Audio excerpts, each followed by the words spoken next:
Okay, so good evening, and you all can listen to my voice. So, good evening, and you all can listen to my voice. Now, this is my presentation. I will share my screen and I will go back.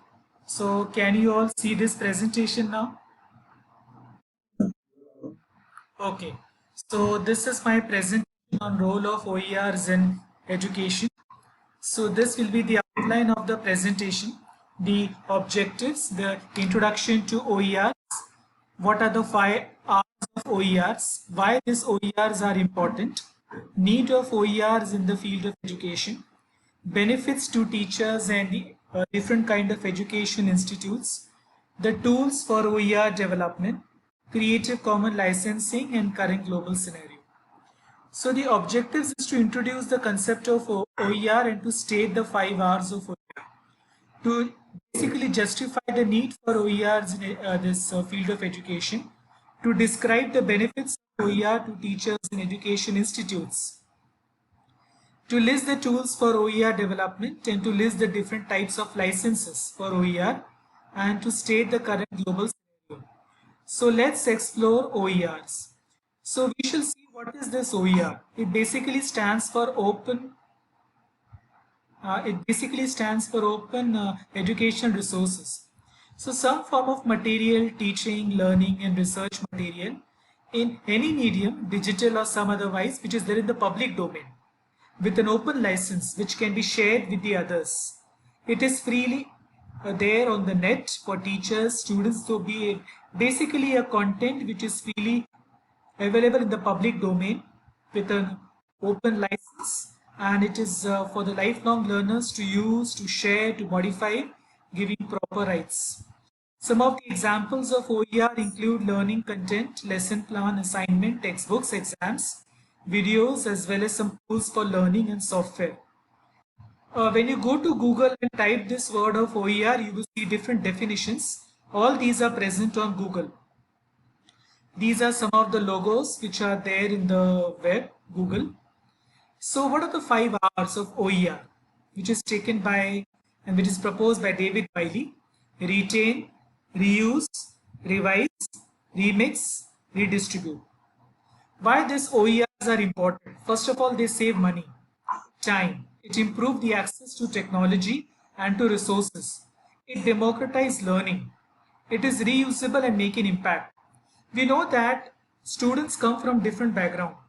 They all do not have the same like source of financial security or the financial background, or they do not have continuous access.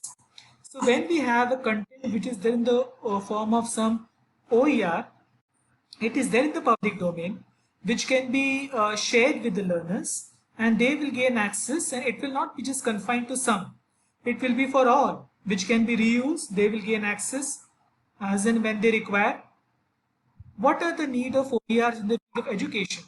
It is flexible and self-learning. It promotes the learning ability, and it is also learning centric. It is basically student centric.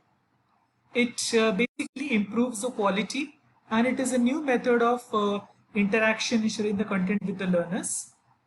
What are the benefits to teachers? The teachers will get a real-time feedback from the learners. They will get recognition by developing OER, and they will increase the number of learners. Their learning will not be confined to the classroom, but it will be beyond classroom, and that too at the global level. They will get global recognition, and it will also enhance the creativity of teachers. What are the benefits of this different kind of education institutes? They will get global recognition. It will increase reputation, world-class curriculum. It will increase the support to distance education, and it will basically tie up with different universities. Okay, we know that these are the benefits of open education resources. Then what do I do? How do I develop OERs? These are some of the tools which can be used for OER development. The text which is in black, these are different tools and softwares. And the text which is in blue color bracket, these are different softwares. One need not be having a very good technical knowledge for this. With a basic knowledge of information and communication technology, you can very well use these softwares to develop the OER. Once you have created, you need to safeguard your creation. And this is all about licensing. These are some of the licenses which you can give to your OER, which will protect your creation. The very common is CC BY. What I'm showing you is a spectrum. The very important ones are at the top, and once we go to the bottom, it becomes more narrow and stringent. The most useful from our point of view are CC BY, that is Creative Commons BY, and one is share alike, SA. And this is the last part to have a current global scenario of the OER.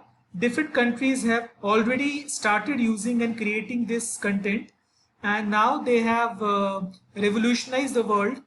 Even in my country, that is India, we have started using different OERs. We are developing OERs, we are sharing with learners, and that is how the content is. So thank you for listening to me, and keep one thing in mind: we are lifelong learners and we need to constantly keep on updating ourselves. Remember, change is mandatory and survival is optional. So now I will go back to the slide. So I believe that was useful for all of you, and I will stop sharing my screen now.